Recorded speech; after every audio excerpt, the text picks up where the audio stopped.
Hello, welcome to the live stream, Teachers Making the Basics Fun. Today we are talking about one of my very favorite topics, and that is routines and procedures in the classroom. Because if you don't have solid routines and procedures in a kindergarten and first grade classroom, then your life is going to be really hard. Okay, so today we're looking at the very first day of school. And the question is, what routines and procedures are important to do that very first day? And there are some. There are like literally hundreds of routines and procedures that kindergarten and first grade teachers have to teach. But the very first day, there are 5 things. And so that's what we're going to talk about today. Again, welcome to Teachers Making the Basics Fun live stream. I'm Angie. If you don't know me, I am a former teacher of a bazillion different grades and a bazillion different positions. And now I am doing a podcast called Rockin This Teacher Thing, as well as these YouTube live videos. And they're to help you, my teacher friends, to just have the best teacher lives you can have. All right, so let's go ahead and get started. If at any time during this live stream you like what you see, would you give me a thumbs up? And better yet, subscribe so you don't miss these weekly YouTube live streams. Okay, now let me look at my notes. Yes, let's hear from you. What kinds of routines and procedures do you teach the first day of school? There are a bunch, but let's go ahead and jump in. Last week, we talked about the first day of school, or the first few days of school. You got a first day of school crown for pre-K, preschool, kindergarten, and first grade. You got 2 different versions. A bunch of you grabbed that. I was so happy to see that. If you haven't grabbed that, it's still in the description, so grab those crowns. We also talked about a poem that you could do with your students, a handprint poem, and how that could work into a lesson on hand washing. And you got a few little tips and tricks on how to make it go smoothly in your classroom, even when you're trying to keep everyone distanced and not using the same materials, how to do that. Okay, so if you haven't watched that, go ahead and watch that video too. Okay, so the very first week of school, the very first day of school, some of the routines that you need to, first of all, the first day of school, you are super nervous, right? And the students are nervous. You're probably more nervous. I always was. I didn't sleep the night before. I had teacher dreams. How many people are having teacher dreams like crazy? I know. It's just something that anticipation, that excitement, that worry, there's all the feelings that go into that first day of school for your students too. And that first day of school, they're like, we call it the honeymoon stage, right? They are on their best behavior. They are there to impress you those first hours and days of school. So when you are doing these procedures, why not take advantage of their willingness to please you and to do their best, just the best. Hey, Dawn, the singing nurse, welcome. And she says she loved the wax paper tip from last week. It was pretty cool. I've shared it with a few other teachers last week. I think it should have been something that we've been doing all along. It's pretty great. All right. And then Amy, hello. What do you do in an emergency? Barf, broken bones, and bleeding. Yeah, though that is a very good procedure to teach, and that is a part of what we're going to talk about today. So Welcome, Don. Welcome, Amy. Glad to see you here. Just keep have those conversations going so I can know where you're at and what you're thinking. Okay, so the honeymoon stage is really important because they're going to be paying extra close attention to you. And that's what you really need those first few days when you're establishing those routines. So, the very first routine, and this is like a pillar routine. Once you have this routine down, you're going to be able to build on this routine other routines and procedures. And what do you think it is? It's the attention getter. I did a podcast a while back on attention getting techniques. Some teachers turn the lights off. Some teachers have the lanyard with the doorbell. Those are all great. I like to use my voice and my body so that students could see me and hear me. And one of the best ones is from the whole brain teaching is the class, and they echo back, yes, yes. That is just the easiest one to start with, right? So I am telling you, I get that established within the first half hour. So the conversation might go like this. First graders, I am so excited to have you in my class. We are going to have the best year ever. We are going to do some fun activities, and those activities might get a little loud. You might be having a lot of fun. But you know what? In order to keep us safe, I need to be able to get your attention super fast. All right? And here's how we're going to do it. Are you ready? I know you guys can do this. I've heard great things about you people. When I say the words class, you're going to echo back to me, except it's not an echo, it's a response. You're going to say yes, yes. Are you ready? Class. Yes. Now, I saw most people say yes, yes. So good. If you said yes, yes, raise your hand. And they're all going to raise their hand, even if they didn't do it. They will all raise your hand. And you'll say, good job. Kiss your brain. Good job. All right. Now, let's try it again. Class. Wow.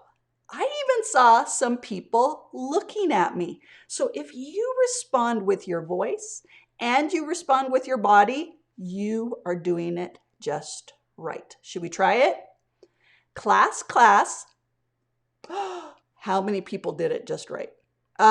Pat yourself on the back. You are doing awesome. Good job, me. Excellent. Okay, now, are you ready for the hard part? Here's the hard part. I am going to let you talk to the people around you, and I want you to talk to them. Wait till I say go. I want you to talk to them about the difference between hippos and kitties. What's the difference between a hippo and a kitty? Now, when you are talking, you might hear me say class. And when you do, you all know exactly what to do. Are you ready? Hippo and kitties. What's the difference? How are they similar? Ready? Go. And this is when you kind of walk around and you wait a little bit and you're like, and then all of a sudden you say, class, and they look at you and they, yes, and you're like, oh my goodness. You first graders are the best. You guys are so amazing. In fact, I was going to wait to do this, but I am going to give you a reward. Here's the reward. 2 marbles in my marble jar. When you get this marble jar filled up, something special is going to happen. When this marble jar gets filled up, I am going to take you outside for an extra, wait for it, recess. And they're going to cheer. Woo! Because the first day of school, all they really want to do are a few things. They want to go to recess. They want to go to lunch. They want to play with their friends. And that's about it, right? They want to play with the toys in the classroom. That's what they want to do. So if they're working for an extra recess, they're like, woo. All right. Little side note about the reward jars. I like to start off small. I like to make sure that my reward jars are plastic because I don't know about any of you, but my reward jars have broken. So reward jars that are metal, no, it's glass. If it's heavier glass, sometimes they don't break and it sounds better, right? But I've not had really great success with that. Also, some things that are fun, when you have smaller ones like this, go to the dollar spot in Target and get the little erasers that are thematic for your season. Use those. Then once it's all filled up, switch out the type of thing that goes into the reward jar. They love it. They're like, oh, I wonder what it's going to be next. Even things like this, little leaves and things like that I just got at the regular dollar store, those pile up in a marble jar is what I call it. And then this is what they double love. You get these again at Target during Halloween. Hey, they love seeing a jar full of eyeballs and spiders. They love it. And so when the reward jar itself is fun, it's just so great. So when you're doing the routines and procedures, you want to model it. Did you see how I did that? You want to practice it. And then you want to do it again and again and again and again and again and again and again. All right. When you see your students not following a procedure or they're starting to drive you nuts, it's probably because they're not following a procedure, and that requires extra practice. All right. So that would be the first one. In my podcast about attention getters, we talk about how attention getters get old kind of fast and how you have to switch them up and how you can attach an attention getter to curriculum that you are teaching.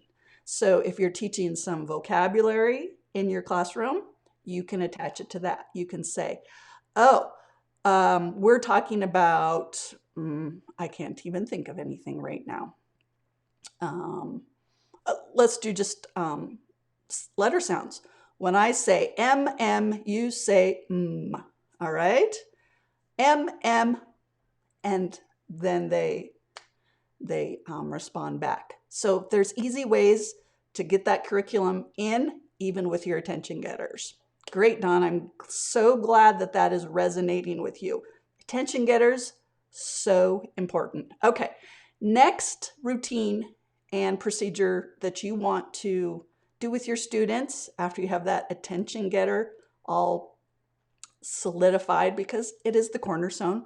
The next one is, and you want to do this pretty fast too, are the two bathroom, Amy, thank you, and washing hands, now more than ever, right? How do we use the bathroom? How do we wash our hands? Because those little guys are coming to school, and I have had students that either have had accidents because they were nervous or they didn't know, oh, I don't even know where the bathroom is. And you need to make them feel comfortable. When you're establishing these routines and procedures, it is their honeymoon in you, but it is your opportunity to show them how much you love them, how much you care, how much you want to see them succeed. These are the times that you need to smile, you need to laugh, you need to do the, ooh, raise your hand, you're so smart, kiss your brain, things like that, all right? It's your opportunity to really start building those relationships. And what better way through your high expectations that are in your classroom. All right, so bathroom and hand washing. I split my class up into two groups, the girls and the boys, and I have a male teacher or administrator, preferably an administrator, honestly, to go into the restroom with the boys, and the boys usually need a little extra help. And you know that they'll need a refresher course in about September 4th, about 3 days after school starts. Because boys will be boys and they will forget how to appropriately be in the bathroom. And you have to do it all. How do you? Let me show you how to walk into the bathroom.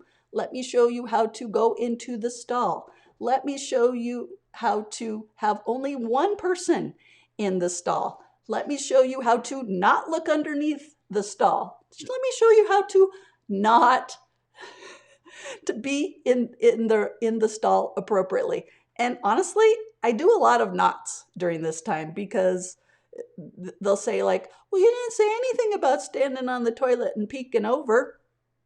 Honestly, had a student say that to me once. And it's like, okay, yes, okay, my fault. We do not do that.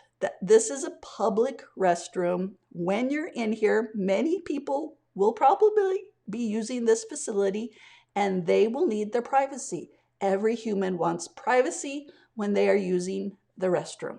So here's how you can be a kind neighbor. All right. Then the hand washing. And I did an interview with a speech pathologist for my podcast, Rockin This Teacher Thing. And we talked a little bit about hand washing. And she suggested, instead of just singing the ABCs or some other song like Dawn's song, this would fit right into it. Choose a different song, switch up the songs, or even switch up, they can substitute the words, okay? They can also do songs that they know. So the little girl did show tunes because she likes show tunes. She likes theater and things like that. So she does show tunes when she's washing her hands. So students get to pick, instead of just the ABCs, they get to pick their own song. So that's kind of fun. And again, you lay it on thick. I know I can trust you guys in the bathroom. You are so amazing. And then guess what? Because you have to practice, you're going to let them practice. And some of them are going to say, I don't have to go to the bathroom. It's like, that's fine. I just want you to practice. Everybody's just going to practice. All right. And some of them are going to use the restroom because guess what? They have to use the restroom and they've been waiting for just such an opportunity. They're nervous and they're like, phew, finally. How many people can, hello, me. And so again, have your administrator, some other male teacher help your boys with all the boy things that happen in the bathroom. All right. And just lay it on thick with the praise and the confidence. And these are the things I know you will do so good. And you put more marbles in and go, oh, you guys are so amazing. We're going to get an extra recess before you know it. And we might even get a recess today, things like that. Yes, Don. I mean, the bathroom, the hand washing, it all goes hand in hand. And the more you talk about it, the better they'll do. And the more accountable they'll be to it, because this might be an issue, right? And so let's keep going. So we have attention getting, we have bathroom and hand washing. The next one, the one they want to do, recess. How do we go out for recess? How do we play on the playground equipment? How do we come back in? Remember, these, at least for me, and maybe I'm wrong, recess was a time that my students had issues with behavior. Bathroom was a time my students had issues with behavior. So the very first day, the very first hours, I am tackling those areas so that we can start practicing how to do it right, and I can start praising them for doing it right away. Okay? So recess, bring them outside, go to each area. Now with the COVID, you might have an area or something, but show them how to use that area. More than ever now, They need to know exactly how to behave, how to use whatever tools they have available to them. All right? And again, I would take this outside with me and I would be saying, "Okay, guess what? We have gone through all the playground equipment or we have done this. I just, I want to see if you guys can do it. How many people think they can do it? Raise your hand. Oh, yeah. Pat yourself on the back. Say, I can do it. I can do it good. Yes, you can. Ready? 3, 2, 1, go show me. And they're like, what? We get to go out right now? Yep, you sure do. And then you show them how to come back in. You put the marbles in. All is good. All right? Last one, and this is, I think, one of the most important ones too, because you are setting them up for success for the next day. And that is to how they're going to come into your classroom at the beginning of the day.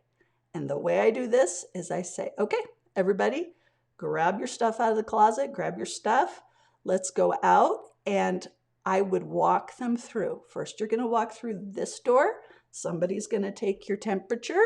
Then you're going to walk through this door. You're going to follow your school's procedure, however, but you're going to tell them exactly what they need to do. You're going to be walking. You can talk quietly to your friend next to you. Tell them exactly how they need to behave. You're going to come here. I'm going to get you, or whatever, okay? And then guess what? You are going to practice. And while you're practicing, everybody get your stuff. Let's practice. Go on outside. Pretend, oh, it's the second day of first grade. I wonder what we should do. And walk them through the whole routine. I'd even do it maybe twice, depending on reading their anxiety level, because they're going to have a lot of anxiety about it. And then you say to them, after you've given them some gumballs or eyeballs or whatever, you're going to say to them, you know what, you guys, I am so proud of you. You already know how to come to school safely. You have got this. You are amazing. We are going to have the best year ever because you guys know how to do things right. I want you to stand up straight when you walk in tomorrow morning because you know what to do. You know what's going to happen. You know where to go and how to behave. And I am so proud of you. So you're setting them up for success. All right. Let's see. Amy and Don, thank you. Yeah, being proactive is just, and that's what kind of being a seasoned teacher gives you, is you've seen it, and once you've gone through it once or twice, you're like, oh, I do not want to do that again. Because I cried in my car on the way home, and I don't want to cry in my car on the way home anymore. So you have to set up things if they bother you or if they're not safe for your students. You have to be proactive, right? Great for anyone who cares for a group of kids. Yes, Sunday school teachers. This is great. When I taught Sunday school, being a teacher really helped out. I taught some preschoolers, and they were just so sweet. Hello, Miss Abula. How are you? Nice to have you. We've been talking about procedures and routines for the first day of school. We went over attention getters. We went over bathroom, how to use the bathroom, how to wash our hands, how to go out for recess. And now we're on to the fifth and final one, how to set them up for success for the second day of school. They're going to know how to come in and be ready. Okay. So those are the 5. Lots of modeling, lots of practice, and lots of praise. Those are the things you want. And remember, you're showing them how much you love them. You're showing them how you are going to react to certain situations. All right. they are going to look at you and go, oh, she's so nice, or he's so nice. And when you're doing that, you're building those relationships. Pretty soon, especially those little kids, it feels a teeny bit manipulative, but it's really not. Because later on, when you're asking them to do hard academic things, they are going to they're going to follow you and they're going to do what you say. And that's what you need from those little guys, especially in times like these, that they have to be able to listen to you quickly, right? And go from there. All right. And so then the next day, and we will talk more about this next week. I have a whole list of procedures.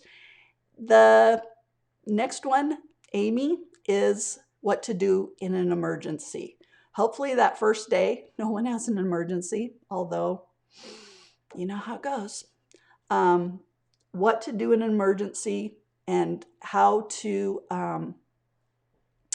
get the teacher's attention during an emergency. So we'll talk about that a little bit next week and some procedures that you can attach to that, as well as I want to share with you my class chant next week and how I came up with that and the words I used and how to use a class chant maybe during distance learning, because routines and procedures are actually just as important. Do you need to have your students' attention during distance learning? Yes. So even the class, yes, should work during distance learning, right? Even if they need to use the restroom during a distance learning lesson, how do they do it?